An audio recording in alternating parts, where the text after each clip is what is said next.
올 연말까지 우리 땅 독도에 들어가기가 어려울 것 같습니다. 연이은 태풍으로 섬에 배를 댈 수 있는 유일한 시설인 동도부두가 부서지면서 당분간 독도에 내릴 수 없게 된 겁니다. 게다가 독도 안전관리요원과 주민 김신열 씨가 머무는 숙소도 물에 잠겨서 피해가 크다고 합니다. 그런데 어제 스가 장관이 아베 총리 뒤를 이어서 새로운 총리가 됐습니다. 스가 총리가 계속해서 독도가 일본 땅이라는 망발을 했던 것이 문득 마음에 걸리는데요. 네, 복구를 위한 자재와 장비를 빨리 옮길 수 있게 날씨와 파도가 좀 좋아지기를 빕니다. 김지윤의 이브닝쇼 시작합니다. 서울타임즈 시간입니다. 오마이뉴스 박정호 기자 그리고 프레시안 곽재훈 기자와 함께합니다. 어서 오세요. 안녕하십니까? 네, 안녕하세요. 네, 유튜브 TBS FM으로 들어오시면 보이는 라디오로도 함께하실 수 있습니다. 자, 오늘 국민의힘의 정모위원들이 전현희 권익위원장 사퇴하라라고 촉구하는 기자회견을 가졌습니다. 무슨 일인지 조금 이야기를 해주세요. 예, 이게 추미애 장관 그 아들 휴가 관련 의혹을 이제 언론 그리고 야당에 제보한 당시 당직병 현무 씨가 어제 이제 자신을 권익위에 공익 제보자로 보호해달라는 취지의 신청을 냈습니다. 여기에 대해서 권익위가 어떻게 판단할 거냐 이렇게 국민의힘 성일종 의원이 이제 질의서를 보냈는데 권익위가 거기에 대한 답변에서 뭐 아직까지는 뭐 공익 제보자로 볼 수 없다 이런 취지의 답변을 한 데 대해서 이제 국민의힘에서 항의 차원의 회견을 한 건데요. 이 관련해서 국민의힘 의원들의 이 기자회견 내용 그리고 어제 추미애 법무부 장관의 대정부질문 답변 내용 싱크를 한번 들어보시죠. 전 위원장은 더 이상 국민권익 운운하지 말고 본인이 국회의원 시절 당 대표로 모셨던 추미애 장관의 사적인 권익이나 열심히 보호하라. 국민 권익을 위해 존재해야 할 국가기관을 정권의 충견으로 몰락시킨 장군이니 위원장 자리에 있어서는 국민의 피해만 더 커질 뿐이다. 즉각 사퇴하라.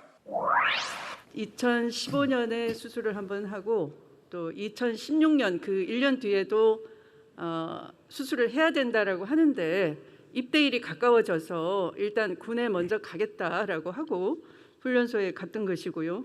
그 상황에서 정말 제가 아들 문제를 가지고 군의 어떤 특혜를 받았다면 제가 그 당시 조치를 할 수 있었겠죠. 제가 굳이 군대에서 빼낼 거면 모르지만 군에 집어넣은 엄마 입장에서는 병가 가지고 제가 무슨 편법을 동원하거나 했겠습니까? 아마도 그 제보자인 사병이 일방적으로 오해를 하거나 억척을 하지 않았나 그런 생각이 듭니다.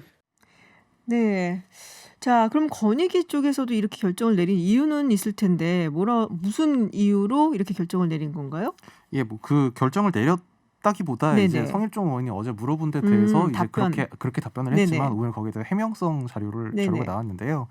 그 권익위에서는 이게 지금 그 공익 제보자가 된다 안 된다 이걸 딱 잘라서 답변한 게 아니고 현재 상황까지 봐서는 뭐 결정을 내린 게 아니었다 뭐 그런 취지였다는 그런 취지로 이제 성일종 의원에게 답변을 한 거다 이제 오늘 이렇게 해명하는 취지의 자료를 내면서 그래서 이 현 씨를 공익 제보자로 볼 수 있느냐에 대해서도 지금 다시 한번 이제 내부에서 조사 작업을 시작했다. 그러니까 아직 결정되지 않았다 이런 취지의 답변을 다시 내놨습니다.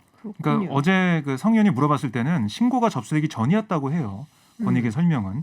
그래서 어제 오후 1시쯤에 권익위의 이 당직 사병의 신변 보호 신청이 접수돼서요. 계속 이제 검토를 하고 있다라고 얘기를 했습니다. 네. 그리고 뭐 사적 이해관계, 이해충돌 이 여부에 대해서도 이야기를 좀 했던 것 같은데 지금 이해충돌이 아니다라는 식으로 또 권익위가 뭐 답변을 한 걸로 알고 있어요. 네, 거기에 대해서도 이제 어제 성일종 의원이 그렇게 두 가지를 물어봤는데요. 네네. 첫 번째로 이 제보자인 현 씨가 공익 제보자로 볼 수 있느냐, 그리고 두 번째로 이 추미애 장관 같은 경우에 지금 아들 관련 건이 검찰에서 수사 중인데 이 추미애 장관이 현직 법무장관이니까 이해 충돌이 발생할 소지가 있지 않느냐 이걸 물어본 건데 첫 번째 사안에 대해서는 제가 좀 아까 이제 그 저하고 박 기자님이 설명한 대로 그렇게 답변을 했고요. 두 번째 이제 그 이해 충돌 문제에 대해서는 이해 충돌 사안이 아니다 이런 취지의 결론으로 답변을 했습니다. 그렇군요. 근데 이게 조국 법무부 장관 당시에는 이해충돌로 판단을 그 당시에 했었단 말이에요? 네, 당시 권익위원장은 이제 지금 권익위원장은 전현희 전 의원이 지금 현 권익위원장이고요. 네. 당시에는 박은정 위원장 때였는데 그때는 이제 조 장관의 그 부인, 그러니까 조 전 장관의 부인 정경심 교수 관련 이제 그런 수사가 진행이 되고 있는 상황에서 이 조 전 장관이 장관 직무를 수행하는 게 이해충돌에 해당할 수 있다. 뭐 당시에는 그런 취지로 답변을 했었습니다. 네. 자, 지금 사실은 이제 대정부 질문이 계속 이어지고 있고 오늘은 정경도 장관이 또 나왔었단 말이에요. 그래서 물론 정경도 장관 국방장관인데 이제 추미애 법무장관 아들 이야기가 굉장히 많이 나왔습니다. 민주당 측의 분위기가 어떤지 좀 궁금해요. 지금 보니까는 뭐랄까 뭐 의원직을 이제 뭐 네. 걸고 뭐 약간은 추미애 장관을 무조건 지켜야 된다라는 입장이 굉장히 강하다라고 얘기했고 중앙일보에서 이런 기사가 나왔어요. 김홍걸 이상직 의원의 같은 경우와는 좀 다르고, 네. 그리고 추미애 장관은 지킨다. 그러니까 김홍걸 의원 그리고 이상직 의원 지금 이야기가 좀 여러 가지가 나오고 있지 않습니까? 네, 그렇습니다. 그쪽은 이제 털고 가고, 네, 뭐 이런 그러니까 식의 보도가 나왔어요. 예, 그러니까 추미애 장관 같은 경우는 그러니까 김태년 원내대표의 오늘 당 원내대책 회의 발언을 들어보면 네, 아들의 군시절 특혜 의혹이 실체가 없는 것으로 드러났다라는 얘기를 했거든요. 그러니까 민주당 분위기는 이게 사실관계가 정리가 되고 있고 위법 사실이 없는 게 아니냐, 그러니까 정리가 되는 분위기다라는 생각을 하고 있는 것 같아요. 반면에 김홍걸 의원과 이상직 의원 같은 경우는 이 국민 정서상 부동산 문제, 김홍걸 의원은 부동산 문제 보면은 내채였는데 내채였는데 세채로 신고한 뭐 이런 부분들 이런 것들이 국민 정서상 맞지 않는 게 있고 이상직 의원은 이스타항공 정리해고 그렇죠. 문제 이런 게 네. 너무 크기 때문에 이걸 민주당에서 계속 안고 갈 사항이 아니다라는 얘기를 하고 있는 거고요. 이낙연 대표도 어제 얘기한 게 있습니다. 어제 뭐라고 했냐면 이상직 의원을 향해서 창업주의자 국회의원으로서 책임감을 갖고 국민과 직원들이 납득할 만한 조치를 해달라라고 촉구를 했고요. 뭐 김홍걸 의원의 실명을 거론하지 않았지만 네네. 총선 전후 재산 변동 내역이 설명 가능하지 않은 경우에는 중앙선관위가 응분의 조치를 취하기 바란다라고 오. 얘기를 했어요. 저쪽 당을 겨냥하는 것 같지만 이쪽 당이 또 사실 어떻게 보면은 여야에 다 해당 여야 다 네. 해당되는 그런 그렇죠. 부분이니까 이걸 네. 다 여야 가릴 것 없이 조사해야 된다. 이렇게 이낙연 대표가 얘기를 했습니다. 그러니까 저는 이런 생각도 들더라고요. 추미애 장관 문제, 그러니까 사실 내일 이제 서욱 국방부 장관 후보자 인사청문회가 네네. 있고 다음 날, 그러니까 17일에는 교육사회문화 대정부 질문에 또 추미애 장관이 나옵니다. 그것까지 본 다음에 그리고 그 금요일 날은 이후에는 합참의장 인사청문회. 합참의장 아, 인사청문회 되죠. 그렇군요. 예, 이번 주에는 이른바 추미애 청문회 주간이라고 기자들 좀 얘기를 했었는데 그 이후에는 이걸 다 정리가 된다고 보고 공수처 설치 쪽으로 이제 가는 것 같아요. 그러니까 백혜련 의원이 어제 이 공수처 설치법 개정안을 발의했거든요. 그게 뭐냐면 지금은 야당에서 2명 후보 추천이 2명을 추천 안 하면은 아무것도 못 하고 있는 상황이지 않습니까?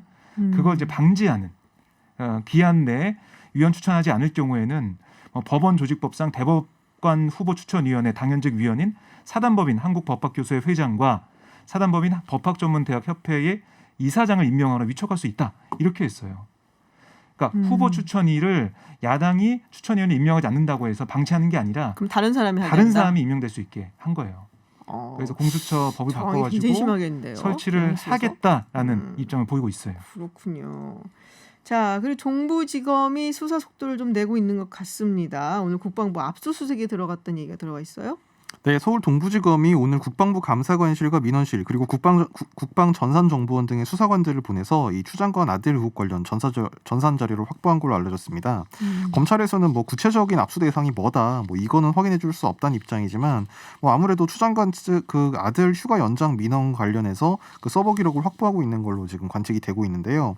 앞서서 이제 추 장관 부부와 전 보좌관 등이 휴가 연장 문제로 이제 군 관계자에게 뭐 문의 전화했다, 뭐 이 전화가 뭐 외압성이다, 청탁성이다, 뭐 그런 의혹이 제기된 바가 있었는데 그 민원 내용에 대한 녹취 파일이 원래는 이제 보관 기간 3년이 지나서 삭제된 걸로 알려졌었지만 이 메인 서버에 관련 기록이 남아 있는 걸로 오늘 파악이 됐다고 합니다. 또 국방부 민원실에 걸려온 전화번호 등을 포함한 통화 기록 역시 저장이 돼 있는 걸로 전해졌는데요. 검찰이 이제 이런 기록을 확보해서 전화를 건 사람이 누구였는지 그리고 전화 내용상 이게 단순 민원 전화인지 뭐 청탁이나 외압으로 여길 만한 부분이 있었는지 이제 이런 부분을 이제 수사하면서 규명을 할 걸로 보입니다. 또 검찰은 국방부뿐만 아니라 이 충남 계룡대에 있는 육군본부 직할 정보체계관리단도 압수수색을 했는데요. 여기는 이제 그 서 씨가 소속됐던 미팔군 한국군 지원단이 여기 육본 직할부대이기 때문에 그 육본 인사사령부에서 관리를 하기 때문에 그 의혹 관련 기록을 확보하기 위한 차원으로 관측이 되고 있습니다. 그렇군요. 자, 그리고 어제 나온 소식이었는데요. 검찰이 지금 윤미향 의원을 기소를 했습니다. 불구속 기소를 했어요. 그리고 윤미향 의원도 입장문을 내놨습니다. 먼저 윤미향 의원이 어떤 입장문을 내는지 이야기 듣고 검찰 기소 혐의가 어떤지도 좀 알아보죠. 네, 깊은 유감을 표명한다라고 밝혔고요. 정해진 절차에 따라 필요한 일체 서류를 제출하고 요건을 갖춰 보조금을 수령하고 집행했다라는 네. 주장을 펼쳤습니다. 뭐 업무상 횡령에 대해서도 반박을 하고 있고요. 모금된 이런 그 돈이나 이런 것들은 공적 용도로 사용됐고 개인이 사적으로 유용한 바 없다라면서 검찰에 기소한 혐의를 모두 부인한 상황입니다. 그 재판에서 자신의 결백을 증명하겠다고 얘기를 했고 아울러 혐의가 소명될 때까지 중앙당 중앙위원, 대의원, 을지로위원회 운영위원 같은 당직을 내려놓고 일체의 당원권을 행사하지 않겠다라고 밝혔습니다. 그렇군요. 검찰 기소한 혐의 어떤 게 있는지 좀 짚어보죠. 혐의가 좀 많은데요. 네. 지금 총 8개 혐의입니다. 이게 형법상 사기가 있고요. 그다음에 보조금법 위반, 그리고 기부금품법 위반, 지방재정법 위반, 업무상 횡령, 배임 등 이제 8개인데 내용을 뭐 하나하나 지금 자세히 보기엔 시간이 좀 없는데요.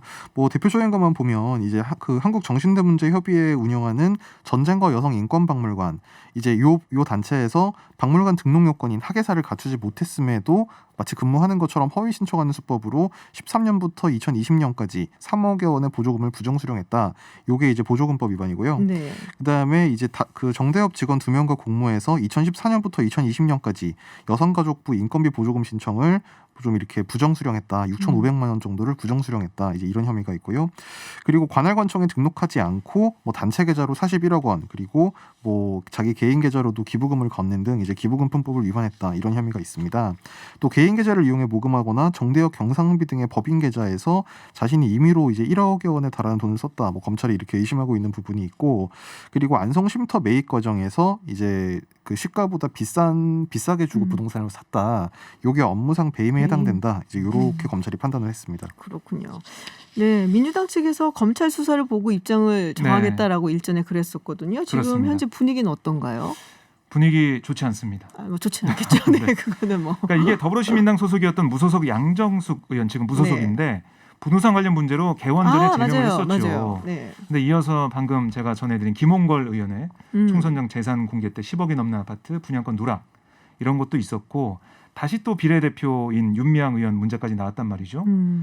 검찰 수사를 보면 그러니까 이 횡령 혐의는 적어도 해소가 될 줄 알았는데 이게 해소가 안 돼서 네네. 당혹스러운 그런 느낌이 좀 느껴지고요. 이낙연 대표가 기자들에게 이렇게 얘기했습니다.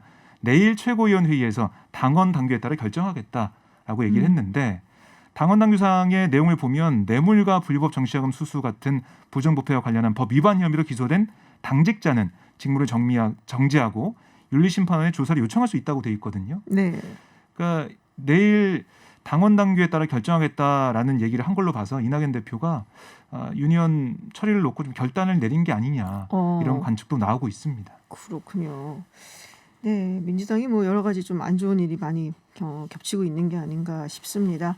재난지원금 이야기를 좀 해보겠습니다. 2차 재난지원금 정부가 내일부터 콜센터를 운영한다고 하는데 그러면은 뭐 물어보는 건가요? 재난지원금 받을 수 있는지 뭐 이런 거? 예, 맞습니다. 지금 기획재정부가 오늘 안일환 2차관 주재로 정부 서울청사에서 이 범정부 4차 추경예산 태스크포스 회의를 열었는데요.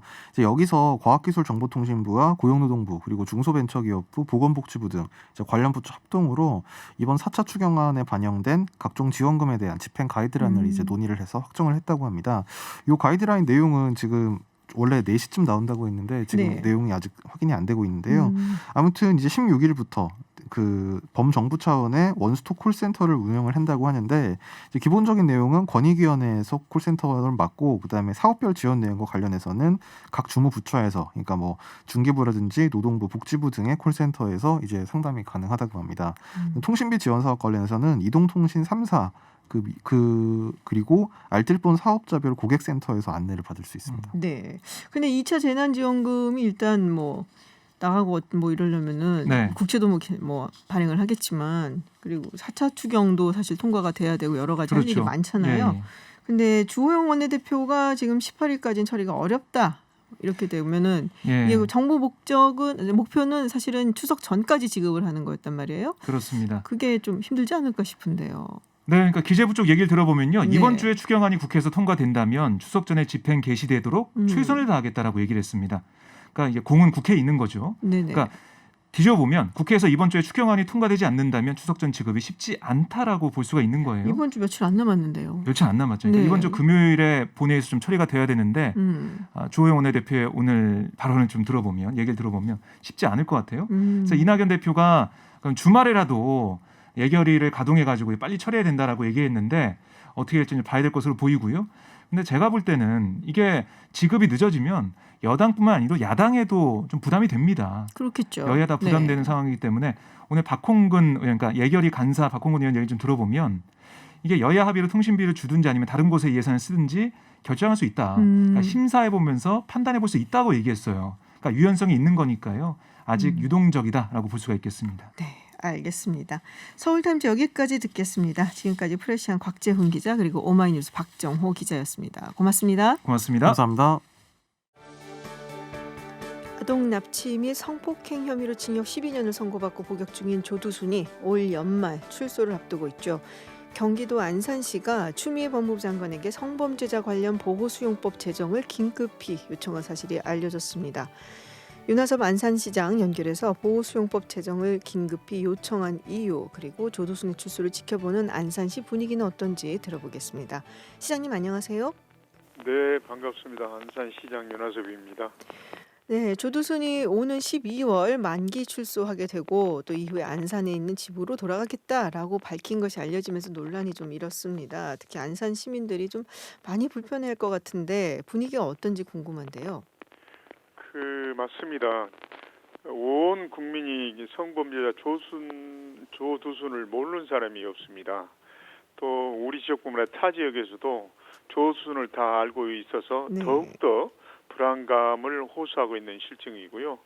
특히 안산 시민들이 이용한 SNS는 조두순이 왜 안산에 와야 되냐, 우리가 못 오게 할 수는 방법이 없느냐, 뭐 이런 문의 전화뿐만 아니라 그런 댓글이 수천 건씩 달려오고 있고요.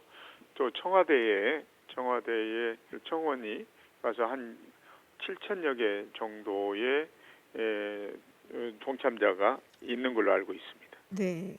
자, 우리 시장님께서 이 추미애 법무부 장관에게 직접 편지를 또 보내셨어요. 성범죄자 보호수용법 제정을 요청을 했는데 법무부에서 바로 전에 지금 발표가 나왔습니다. 사실상 불가능하다. 네. 네, 그렇죠. 네, 이 뉴스를 들으셨을 것 같은데요. 네. 네. 보내신 지 얼마 안 되셨잖아요. 굉장히 빨리 답변이 나왔네요. 예, 그렇습니다. 어저께 보냈는데 네. 저희들이 보호 수용법은 사실은 2014년 9월 달에 네. 사실은 두 번에 이렇게 처벌을 할 수 없다는 인권법 때문에 자동 폐기된 걸로 알고 있습니다. 그렇지만 주 내용이 아동 성폭행법, 그리고 상습성 폭력범, 그다음에 연쇄살인병 등 흉악범들이 형기를 마친 후에도 일정 기간 사회와 격리를 해서 별도의 시설에서 수용해야 될 것이라는 골자입니다.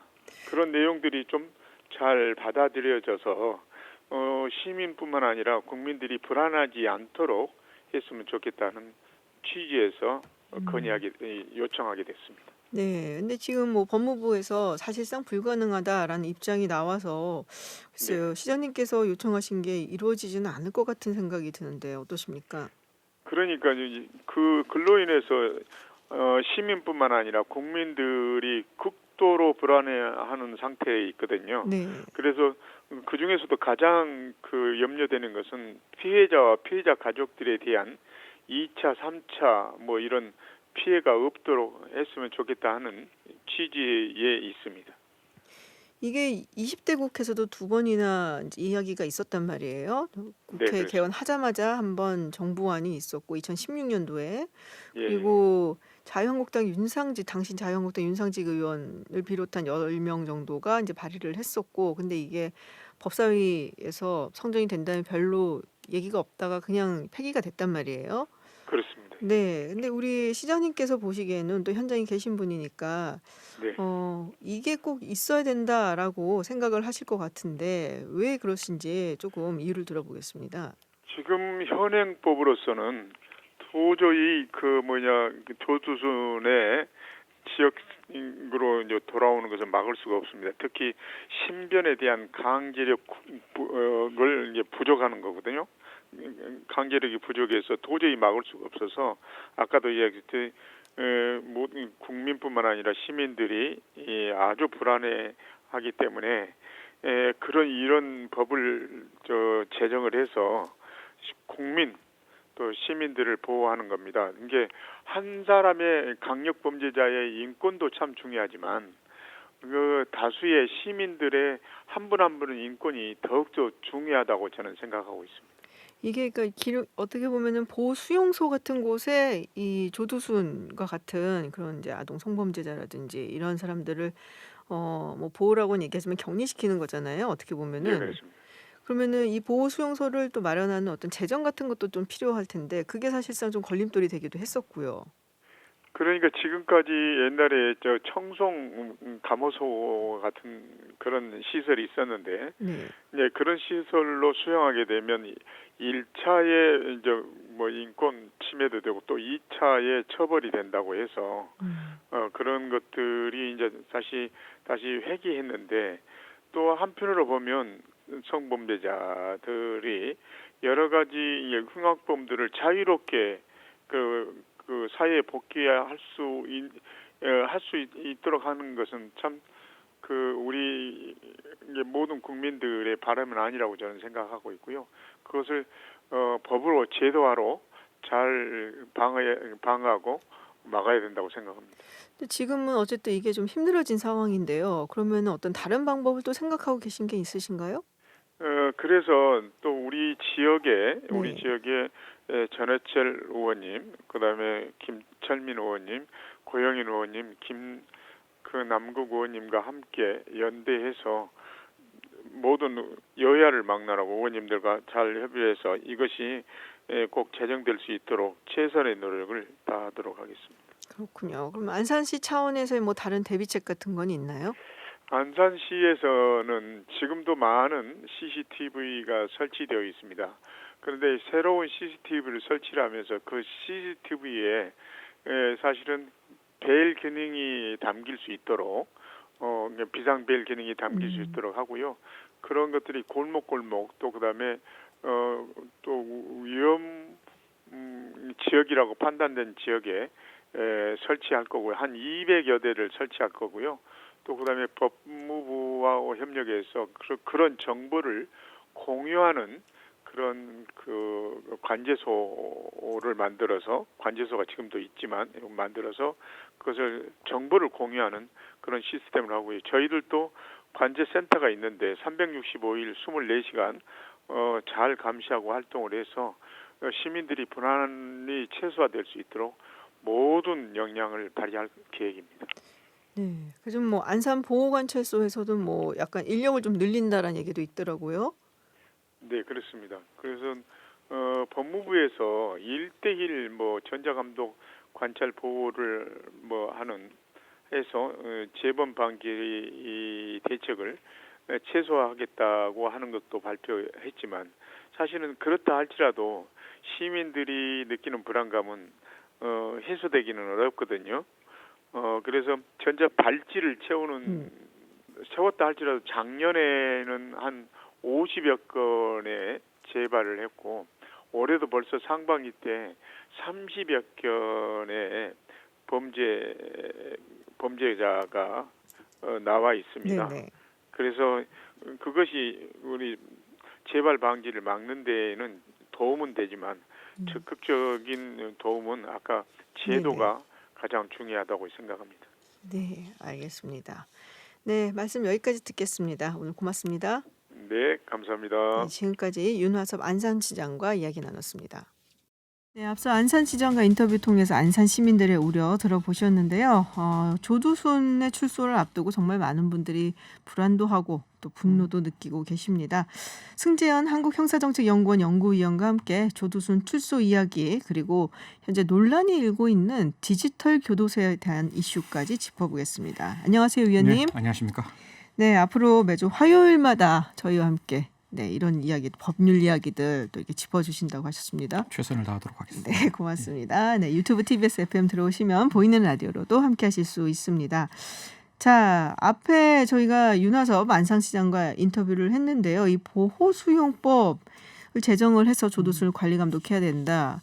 이게 이제 몇 번 하려는 시도는 있었는데 안 된 거잖아요. 네네. 네, 할 수 있는 건가요? 그럼 이번에 다시? 이거는 이제 뭐 정부적 차원에서 이야기를 할 수도 있고 네. 개인적인 차원에서 이야기할 수 있는데 먼저 개인적 차원에서는 저는 반드시 필요하고 이건 당위적으로 해야 된다라고 생각을 합니다. 다만 이제 정부의 입장에서는 아마 이 법이 통과되기 위해서는 인권 침해를 어떻게 해결할 것이냐, 두 번째 이중 처벌의 문제를 어떻게 해결할 것이냐, 마지막으로 소급표를 완전 인정할 수 있을 것이냐에 관한 논의를 통해서 그 세 가지가 해결된다면 이 보호수용은 사실 법안이 만들어져 있는 거기 때문에 네네. 법안이 뭐 정부 발의로 한다면 뭐 그 법안을 뭐 새로 만드는 게 아니라 그 법안을 이용해서 정부 발의로 가면 그렇게 어렵지는 않다. 다만 이 세 가지가 어떻게 해결할 것인가가 이제 문제다. 그렇게 그렇군요. 말씀드리고 그럼 오늘 싶습니다. 법무부에서 한 2시간 전에 발표했었던 좀 어렵다라는 네네. 것은 어떤 부분 때문에 그런 건가요? 사실 뭐 인권 침해적 문제라는 게 그냥 제가 1990년대부터 한 2010년대까지는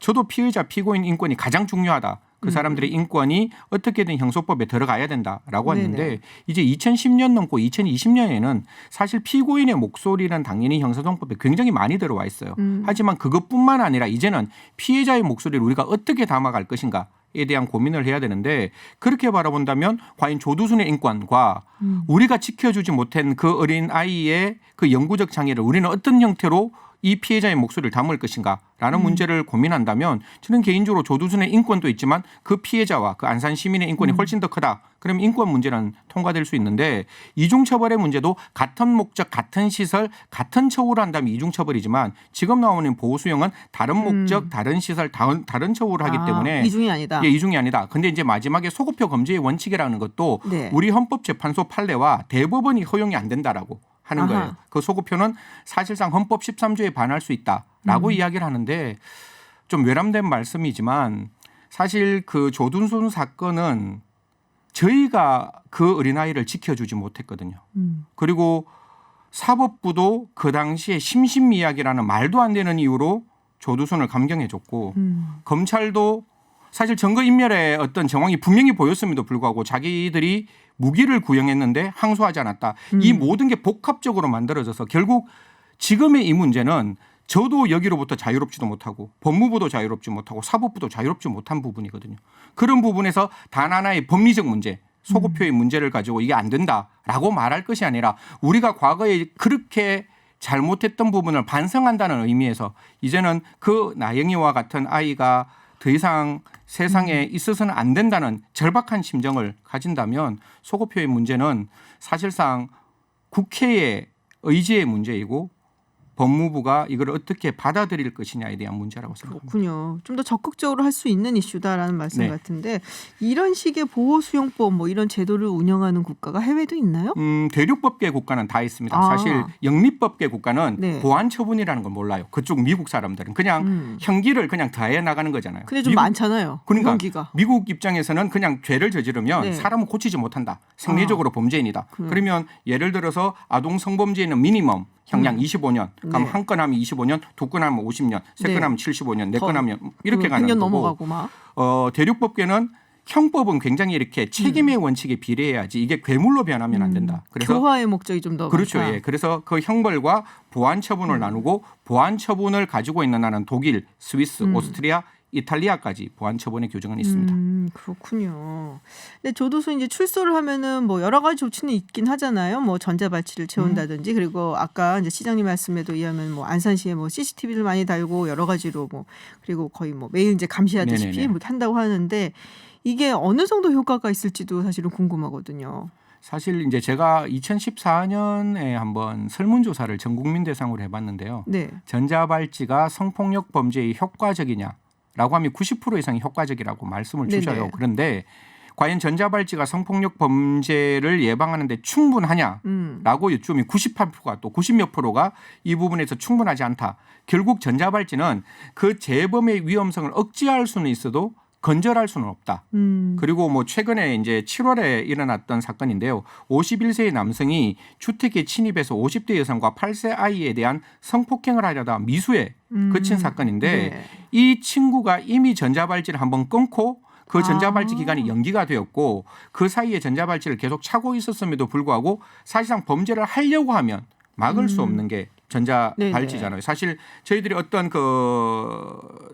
보는 위치에서 점으로 이 사람이 어디 움직이고 있는 걸 확인하고 네네. 그 점이 뭔가 이상하다. unusual behavior라 그러죠. 네네. 잘못된 행동을 하면 그거를 경찰에 알려서 경찰이 그 사람에게 출동하는 데까지 시간을 그렇죠. 생각하면 정말 빨라봤죠. 뭐 5분. 범행을 저질 시간은 사실 있는 거죠. 충분한 거고 이미 네. 피해자는 발생했는 거라서 사실상 저는 대한민국의 전자발찌의 보호관찰관들이 정말 헌신적으로 노력하고 있다라고 생각하고 지금도 7분의 1 가까이 범죄 재범률을 떨어뜨렸어요. 너무나 고무적인 일이지만 전자발찌만으로 즉 전자감독 제도만으로 성폭력 범죄를 완전히 건절하기는 어렵다라고 말씀드리고 싶습니다. 그러니까 이제 이 전자발찌라는 것이 성폭력을 저지르는 것을 아예 못하게 하는 게 아니라 이 사람이 어디 있는지를 알게 함으로써 누군가 날 지켜보고 있기 그렇죠. 때문에 하면 안 되지라는 네. 억제 효과를 사실 노린 거잖아요. 네네. 그러니까 언제든지 뭐 이걸 가능성은 있다라고 본인이 하는 자제를 거고. 못하게 예. 된다면은 그리고 사실은 뭐 1대1 보호관찰이 붙는다 할지라도 정말 저는 만약에 1대1 이 보호관찰 보수용제가 통과 안 된다면 네네.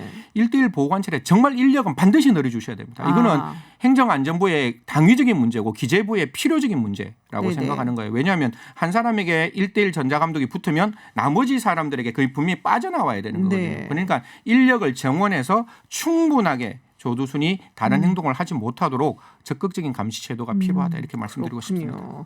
성범죄자 알림이 같은 것도 있잖아요. 네네. 네, 근데 이게 뭐 이런 걸 보고서는 그러면은 뭐 우리 동네에 누가 있나 뭐 이런 걸 알아볼 수 있다라고만 대충 알고 있는데 정확히 어떻게 이게 작용을 하는 거예요? 두 가지 정도에서 좀 네. 그러니까 약간 부족한 점을 말씀드리면 지금 네. 조두순이 범죄를 저질렀을 때 그 당시에 성범죄 알림이 이에는 조두순의 상세 주소가 안 나와 있어요. 지금은 건물 번호가 나와 있는데 네. 그 당시의 법에는 그 상세 주소가 없으니 그냥 조두순은 안산시에 있다 정도라면 안산시 모든 국민들은 다 시민들은 다 불안할 그렇죠. 수밖에 긴장할 없는 수밖에 거잖아요. 없죠. 그게 이제 첫 번째 문제인 것이고 그래서 이 뒤에 상세 주소를 밝히는 입법을 하겠다라고 이제 여성가족부 장관께서도 말씀 주셨는데 더 큰 문제는 뭔가 하면 만약에 저희들이 성범죄자 알림이 2의 사진이 딱 뜨면 그 사진을 제가 눈으로 확인해서 바깥에 나가서 그 사람인지를 인적 동일성을 확인해야 되는 거예요. 그러면 제가 그 사진을 보고 그 사람이 누군지를 알려면 만약에 제가 딸이 있으면 아들이 있으면 그 아이와 딸이 전부 다 그 컴퓨터 앞에 와야 되는 거예요. 그리고 그러네요. 그거를 보고 그러고 다시 나가야 되는 거예요. 그런데 앞에 딱 마주쳤을 때 그 사진을 보고 머릿속에 잔상으로 남겨진 그것을 가지고 인적 동일성을 확인한다? 불가능하잖아요. 그쵸. 그래서 제가 그 사진을 그러니까 스크린샷을 해서 저희 자녀들에게 카카오톡으로 보내면 이게 위반이 되는 거예요. 처벌인 거예요. 예. 그렇기 때문에 분명히 그 성범죄자 알림이 이라는 게 사람의 동일성을 확인하는 목적으로 활용되지만 별 소용이 없어 보이는데요. 그러니까요. 적어도 자기 집 가족들에게는 네.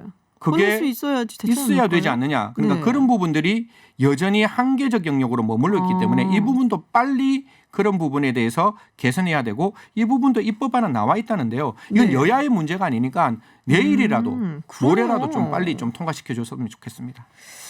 알겠습니다. 네, 다음 이야기를 좀 나눠볼게요. 이 디지털 교도소 많은 분들이 좀 들었는데 이게 성범죄자나 강력범죄자의 신상을 공개하는 네네. 사이트예요. 근데 이게 이제 좀 문제가 됐었던 게 이제 무단으로 자기 신상이 공개가 맞습니다. 됐던 한 네. 대학생이 네. 억울하다, 그래서 무고다 하면서 스스로 목숨을 끊는 일도 있었고, 그리고 또 한 교수님은 정신의학과 그럼요. 교수님이세요. 예, 저도 들었습니다. 네, 그래서 이분도 억울하다. 그래서 경찰에 이제 신고를 해서 결국에는 무고라는 것을 밝혔는데 그런 말씀을 하셨거든요. 내가 정신과 의사라서 버텼지 아니면 정말 못 버텼을 거다. 네네. 너무 힘들었다는 얘기를 하는데 이 방심위가 이거를 허용을 했단 말이에요. 지금 논란이 계속됐는데 지금 이제 일부 게시글만 접속 차단 결정을 내리고 그리고 이거를 이제 존속시키기로 결정을 내렸단 말이에요. 이거 어떻게 보세요? 사실 뭐 저 한상혁 방통위원장께서 네.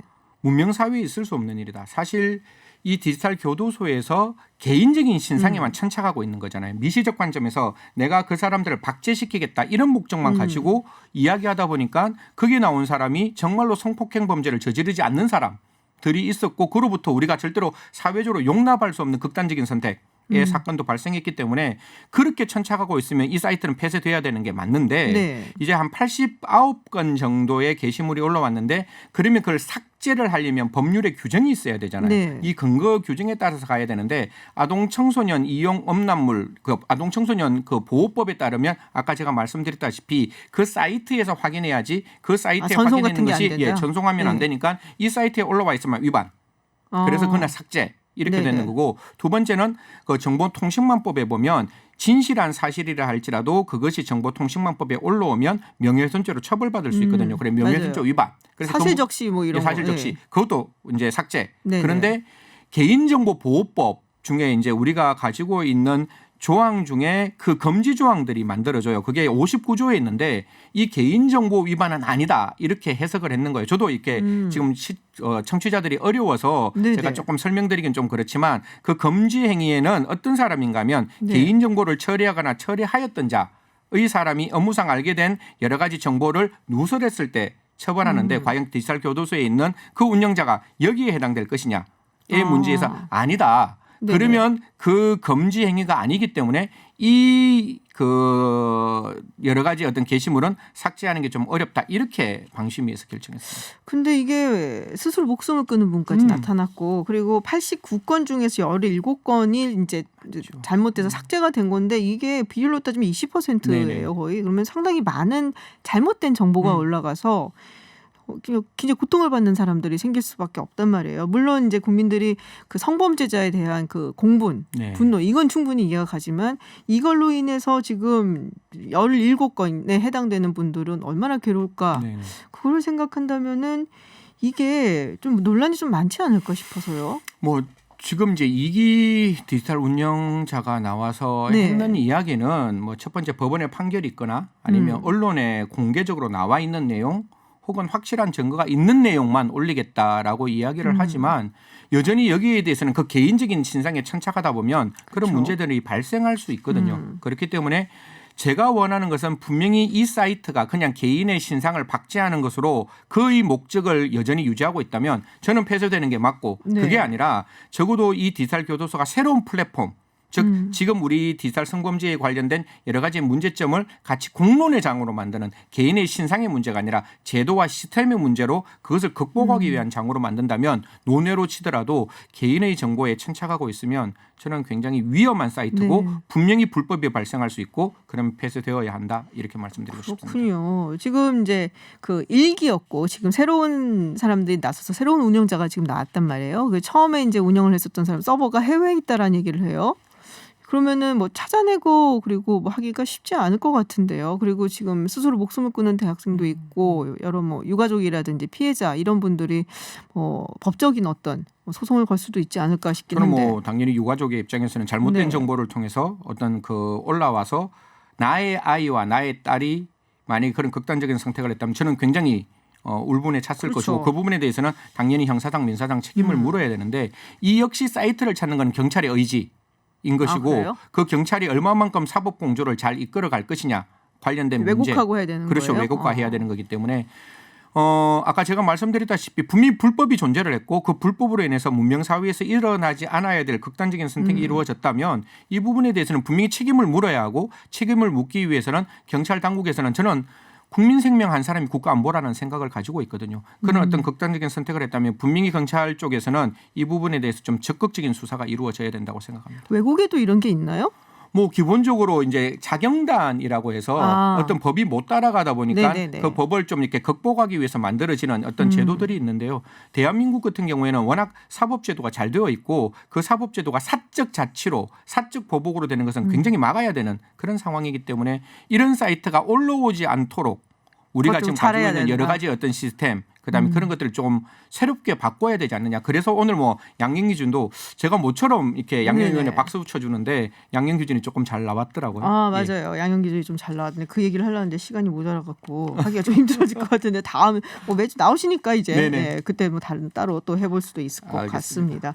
네, 말씀하신 말 그게 맞는 것 같아요. 이런 사이트가 올라오지 않도록 네. 제도권에서 이걸 사실을 해결을 잘 해야 된다라는 국민들이 부분이 무엇을 포인트죠. 원하고 무엇을 바라고 지금 디지털 성범죄에 대해서 어떻게 분노를 느끼는지를 우리 저 국가와 사법 당국이 좀 잘 알았으면 좋겠습니다. 알겠습니다.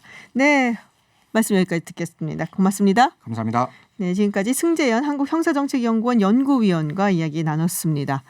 잠시 후 3부에서는 지금 미국 서부 지역에 있는 지난달 중순부터 발생한 산불 진화되지 않으면서 정말 심각한 피해를 입고 있는데요. 서부 현지 연결해서 현재 상황 들어보고요. 그리고 경제탐구 생활 4부에서 만나뵙겠습니다. 통신비 2만 원 지급 논란 그리고 중국 화웨이에 대한 반도체 제재 영향에 대해서 짚어봅니다. 전 잠시 후 7시 김지윤의 픽으로 돌아오겠습니다.